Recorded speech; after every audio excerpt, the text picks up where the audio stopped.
ডিসেম্বরেই উদ্বোধন বঙ্গবন্ধু রেল সেতুর। প্রমত্তা যমুনার বুকে পুরোপুরি দৃশ্যমান হলো দেশের দীর্ঘতম বঙ্গবন্ধু রেল সেতু। শেষ হয়েছে রেল সেতু নির্মাণের সর্বশেষ 49 নম্বর স্প্যানটি স্থাপনের কাজ।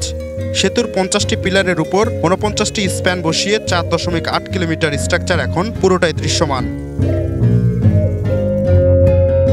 বঙ্গবন্ধু সেতু 300 মিটার উজানে সিরাজগঞ্জ ও টাঙ্গাইল অংশের যমুনা নদীর দুপ্রান্তে দুটি প্যাকেজে নির্মিত হচ্ছে। এখন পর্যন্ত এই প্রকল্পে 84% কাজ শেষ হয়েছে। চলতি বছরের আগস্ট পর্যন্ত এই প্রকল্পের মেয়াদ রয়েছে। তবে প্রকল্প কর্তৃপক্ষ জানিয়েছে চলতি বছরের ডিসেম্বর মাসের শেষ দিকে সেতু নির্মাণ কাজ সম্পূর্ণ করে উদ্বোধন করা হবে।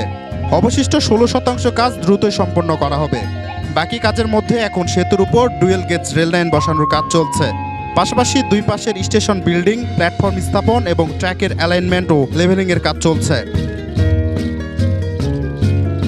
প্রকল্প কর্তৃপক্ষের দেওয়া তথ্য মতে প্রতিটি স্প্যানের উপর জাপানিদের অত্যাধুনিক প্রযুক্তির রেল লাইন বসানো হচ্ছে। ফলে সেতুর উপর দিয়ে ঘন্টায় 120 কিলোমিটার বেগে ট্রেন চলাচল করতে পারবে। জাপান ও বাংলাদেশ সরকারের যৌথ অর্থায়নে নির্মিত এই সেতুটি নির্মাণে ব্যয় হচ্ছে 16,780 কোটি টাকা।